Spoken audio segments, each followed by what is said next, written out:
जिंदगी की असली लड़ाई अभी बाकी है। मेरे इरादों का इंतकाम अभी बाकी है। मेरे दोस्त, अभी तो सिर्फ नापी है मुट्ठी भर जमीन, अभी तो पूरी आसमान नापना बाकी है। नमस्कार दोस्तों, स्वागत है आप सभी को फिर से एक बार हमारे चैनल कुचन सरना में। दोस्तों, मैं आज आप सभी के सामने फिर से सामाजिक विज्ञान इतिहास का चैप्टर नंबर 3 भूमंडलीकृत विश्व का बनना लेकर आ गया हूँ, जो कि सारा ऑब्जेक्टिव है और सारा ऑब्जेक्टिव जैक बोर्ड का ऑफिशियल क्वेश्चन है। इसीलिए यह क्वेश्चन बहुत ही इम्पोर्टेंट है। और यदि इस वीडियो को आप लोग पूरा देखते हैं तो इस चैप्टर से आने वाला एक भी क्वेश्चन बाहर नहीं जाएगा इस चैप्टर से। इसीलिए वीडियो को एंड तक ज़रूर देखिएगा और अपने दोस्तों को शेयर ज़रूर करिएगा। चलिए हमारा क्वेश्चन को देखना स्टार्ट करते हैं। आज का हमारा 33 महत्वपूर्ण क्वेश्चन है और आप लोग ज़रूर कमेंट में बताइएगा आज का 33 क्वेश्चन में से आपको 33 में कितने क्वेश्चन पहले से ही पता था और कितने क्वेश्चन आपको नहीं पता था। मैं आपका कमेंट का इंतज़ार करूंगा, आप लोग कमेंट जरूर कीजिएगा। चलिए हम लोग पहला क्वेश्चन की ओर बढ़ते हैं। तो पहला क्वेश्चन आपसे बोल रहा है, 1923 में विश्व को पूंजी देने वाला और विश्व का सबसे बड़ा कर्जदाता राष्ट्र कौन था। आपको यहाँ पे बताना है कि 1923 ईस्वी में विश्व भर में सबसे बड़ा कर्जदाता देश कौन था। तो यहाँ पे आप ऑप्शन में देख सकते हैं, आपका ऑप्शन नंबर ए कह रहा है अमेरिका, ऑप्शन नंबर बी है अफ्रीका और ऑप्शन नंबर सी है इंग्लैंड की ऑप्शन नंबर डी है फ्रांस। आपको यहाँ का सही जवाब को बताना है। तो इसका सही आंसर हो जाएगा ऑप्शन नंबर ए अमेरिका। अगला क्वेश्चन की ओर बढ़े, क्वेश्चन नंबर दूसरा। तो क्वेश्चन नंबर दूसरा यहाँ पे आपसे बोल रहा है, वैश्वीकरण आज मुख्य रूप से संदर्भित करता है। वैश्वीकरण क्या संदर्भित करता है, आपका यहाँ पे ऑप्शन देख सकते हैं। तो इसका सही आंसर हो जाएगा ऑप्शन नंबर सी, एक आर्थिक प्रणाली जो पिछले 50 वर्षों से उभरी है। अगला क्वेश्चन की ओर बढ़े तो अगला क्वेश्चन नंबर तीसरा आपसे यहाँ पे बोल रहा है, कॉर्न कानून किस देश में पारित किया गया था। कॉर्न कानून लग गया था, वह कौन से देश में पारित कर दिया गया था। ऑप्शन नंबर ए यहाँ पे कहता है आपसे फ्रांस की, ऑप्शन नंबर बी है जर्मनी की, ऑप्शन नंबर सी है रूस की, ऑप्शन नंबर डी आपको बताना है। जो कॉर्न लॉ कानून लगा गया था यह मक्का पर लगा गया था और यह किस देश में लगाया गया था आपको बताना है। तो इसका सही आंसर हो जाएगा ऑप्शन नंबर डी, ब्रिटेन में लगाया गया था। अगला क्वेश्चन की ओर बढ़े, क्वेश्चन नंबर चौथा। तो क्वेश्चन नंबर चौथा यहाँ पे आपसे बोल रहा है, सन 1800 के आसपास निर्यात में सूती कपड़े का प्रतिशत कितना था। आपको बताना है कि 1800 के आसपास में सूती का निर्यात कितना प्रतिशत था। तो इसका सही आंसर हो जाएगा आपका ऑप्शन नंबर ए, 30%। अगला क्वेश्चन की ओर बढ़े, क्वेश्चन नंबर पाँचवा आपसे यहाँ पे बोल रहा है। क्वेश्चन नंबर पाँचवा यहाँ पे आप देख सकते हैं, निम्न में से कौन से देश मित्र राष्ट्र थे। आपको बताना है इनमें से कौन सा राष्ट्र था जो कि मित्र राष्ट्र था जब विश्व युद्ध चल रहा था मित्र राष्ट्र और धुरी शक्ति के बीच में। तो कौन कौन देश मित्र राष्ट्र की ओर थे बताइए। यहाँ पे इसका सही आंसर क्या हो जाएगा। इसका सही आंसर हो जाएगा option number A, Britain, France और रूस। अगला क्वेश्चन की ओर बढ़े तो क्वेश्चन नंबर 6 आपसे यहाँ पे बोल रहा है, भारत में कैनाल कॉलोनी किस प्रांत में बनाई गई थी। मतलब बोल रहा है भारत में कैनाल कॉलोनी किस प्रांत में बनाई गई थी, मतलब कौन से देश में बनाई गई थी, कौन से राज्य में।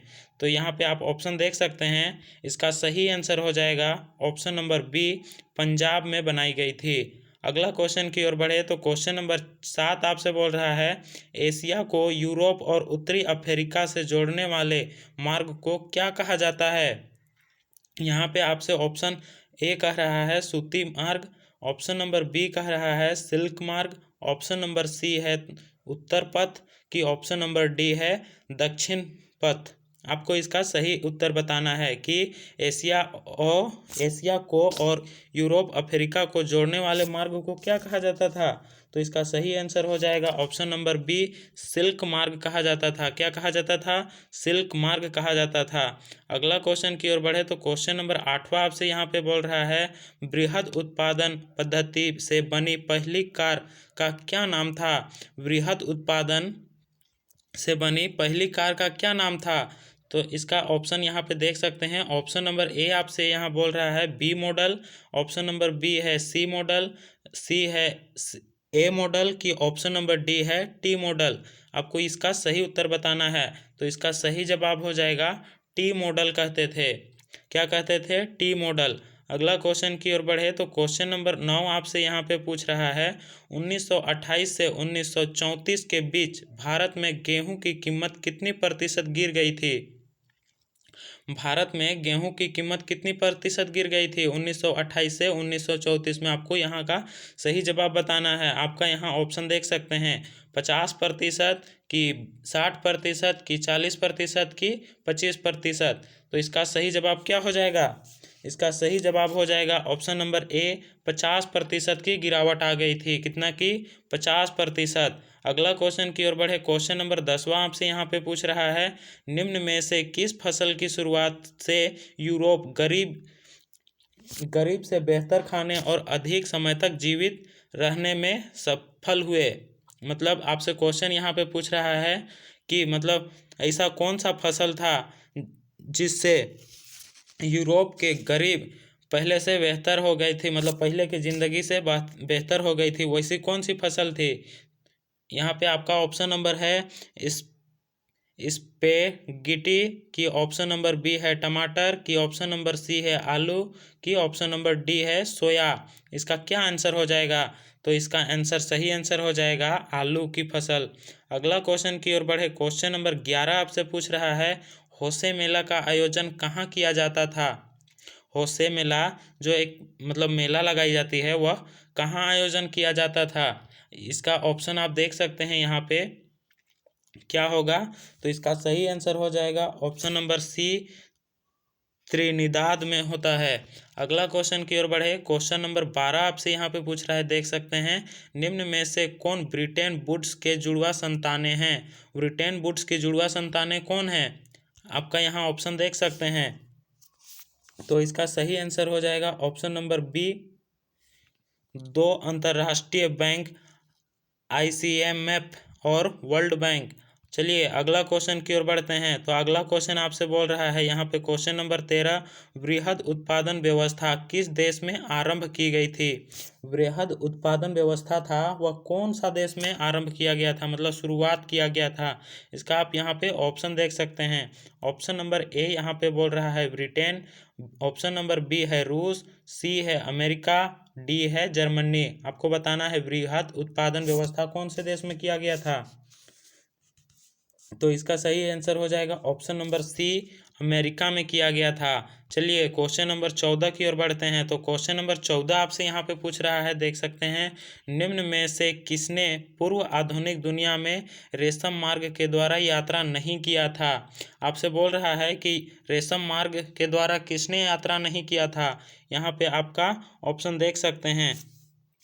तो इसका सही आंसर हो जाएगा ऑप्शन नंबर डी पर्यटक ने नहीं किया था।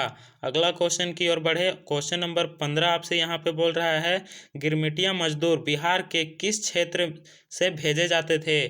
जो मतलब भारत से जो भी मजदूर को विदेश में ले जाया जाता था कार्य करने के लिए उसे गिरमिटिया मजदूर कहते थे। तो वही गिरमिटिया मजदूर बिहार के किस क्षेत्र से लिया जाता था? आपको यहाँ पे जवाब देना है। इसका ऑप्शन देख सकते हैं आप लोग।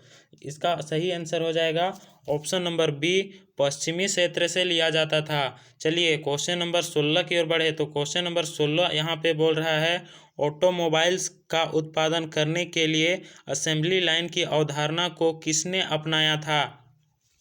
आपको बताना है कि ऑटोमोबाइल्स का उत्पादन करने के लिए असेंबली लाइन का अवधारणा किसने किया था? इसका ऑप्शन यहाँ पे देख सकते हैं। इसका सही जवाब को आपको बताना है। तो इसका सही जवाब हो जाएगा option number A Henry Ford. किसने असेंबली लाइन की अवधारणा किया था? तो हेनरी फोर्ड ने किया था। अगला क्वेश्चन की ओर बढ़े। क्वेश्चन नंबर 17 यहाँ पे आपसे बोल रहा है पास्ता सिसिली इटली में किनके द्वारा ले जाया गया? पास्ता सिसिली इटली में किनके द्वारा ले जाया गया? यहाँ पे आप ऑप्शन देख सकते हैं। तो इसका सही आंसर हो जाएगा ऑप्शन नंबर बी अरबों द्वारा। चलिए क्वेश्चन नंबर अगला बढ़ते हैं। तो क्वेश्चन नंबर अगला आपसे क्वेश्चन नंबर 18 बोल रहा है द्वितीय विश्व युद्ध के दौरान निम्नलिखित देशों में से किसे धुरी शक्ति माना जाता है। अब आपको यहाँ पे बताना है कि धुरी शक्ति कौन कौन थे, कौन कौन देश मिलके धुरी शक्ति बनाए थे। इसका सही जवाब को आपको देखना है। आपसे पहले भी क्वेश्चन पूछा था, पहले में क्या पूछा था कि मित्र राष्ट्र पूछा था, यहाँ पे धुरी शक्ति के बारे में पूछा है। तो धुरी शक्ति में कौन कौन देश शामिल थे, तो इसका सही जवाब आपको बताना है। इसका सही जवाब हो जाएगा option number A, Germany, Japan और इटली। चलिए क्वेश्चन नंबर 19 की ओर बढ़े। तो क्वेश्चन नंबर 19 आपसे यहाँ पे पूछ रहा है, देखिए सिल्क रूट का अर्थ है। आपको बताना है सिल्क रूट का अर्थ क्या होता है। यहाँ पे आप ऑप्शन देख सकते हैं।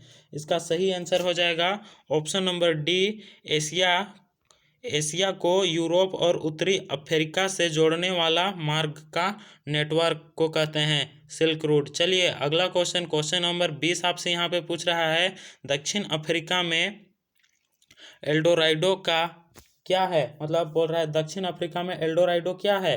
आप यहाँ इसको सही जवाब बताइए आप लोग इसका। तो इसका क्वेश्चन नंबर 20 का सही आंसर हो जाएगा ऑप्शन नंबर सी, सोने का एक सक्षम शहर। सोने का एक सक्षम शहर। चलिए क्वेश्चन नंबर 21 की ओर बढ़े। तो क्वेश्चन नंबर 21 में आपसे पूछ रहा है, आलू अकाल किस देश में हुआ था। आलू अकाल कौन सा देश में हुआ था, आपको सही जवाब उत्तर देना है। देखिए ऑप्शन नंबर ए है आपसे इंग्लैंड की, ऑप्शन नंबर बी है आयरलैंड की, ऑप्शन नंबर सी है स्पेन की, ऑप्शन नंबर डी है। तो आपको इसका सही जवाब देना है कि आलू अकाल किस देश में हुआ था। तो इसका सही आंसर हो जाएगा ऑप्शन नंबर बी, आयरलैंड में हुआ था। चलिए अगला क्वेश्चन की ओर बढ़े। Question number 22। तो क्वेश्चन नंबर 22 आपसे यहाँ पे बोल रहा है, ब्रिटेन वुड्स सम्मेलन किस वर्ष आयोजित किया गया था। मतलब ब्रिटेन वुड्स समझौता वह कौन सा वर्ष आयोजित किया गया था। इसका ऑप्शन आप लोग यहाँ पे देख सकते हैं। इसका सही जवाब क्या होगा, तो इसका सही जवाब होगा ऑप्शन नंबर सी, 1944 में किया गया था ब्रिटेन वुड्स सम्मेलन। यहाँ पे option number C is the right answer. चलिए क्वेश्चन नंबर 23 की ओर बढ़े। तो क्वेश्चन नंबर 23 आपसे यहाँ पे बोल रहा है, आलू, सोया, मूंगफली, मक्का, टमाटर, मिर्च, शकरकंद जैसा खाद्य पदार्थ लगभग कितने साल पहले हमारे पूर्वजों के पास नहीं था। जो आलू, सोया, मूंगफली, टमाटर और शकरकंद इस टाइप से फसल हमारे पूर्वजों के पास कितने वर्षों से नहीं था। तो यहाँ पे आप ऑप्शन देख सकते हैं, इसका सही उत्तर बताइए। तो इसका सही उत्तर हो जाएगा ऑप्शन नंबर ए, 500 वर्ष पहले। चलिए क्वेश्चन नंबर 24 की ओर बढ़े। तो क्वेश्चन नंबर 24 आपसे यहाँ पे पूछ रहा है, देखिए निम्न में से किस कानून ने ब्रिटिश सरकार को मक्का के उत्पाद को प्रबंधित करने की अनुमति दी। आपको यहाँ पे बताना है कि मतलब बोल रहा है ब्रिटिश सरकार को मक्का के उत्पाद को प्रतिबंधित करने की अनुमति दी, मतलब कौन सा देश था, कौन सा अधिनियम था। तो यहाँ पे इसका ऑप्शन आप देख सकते हैं। तो क्वेश्चन नंबर 24 का यहाँ पे सही उत्तर हो जाएगा option number D, corn law कानून था। चलिए क्वेश्चन नंबर अगला बढ़ते हैं, यहाँ कॉर्न लॉ हो जाएगा।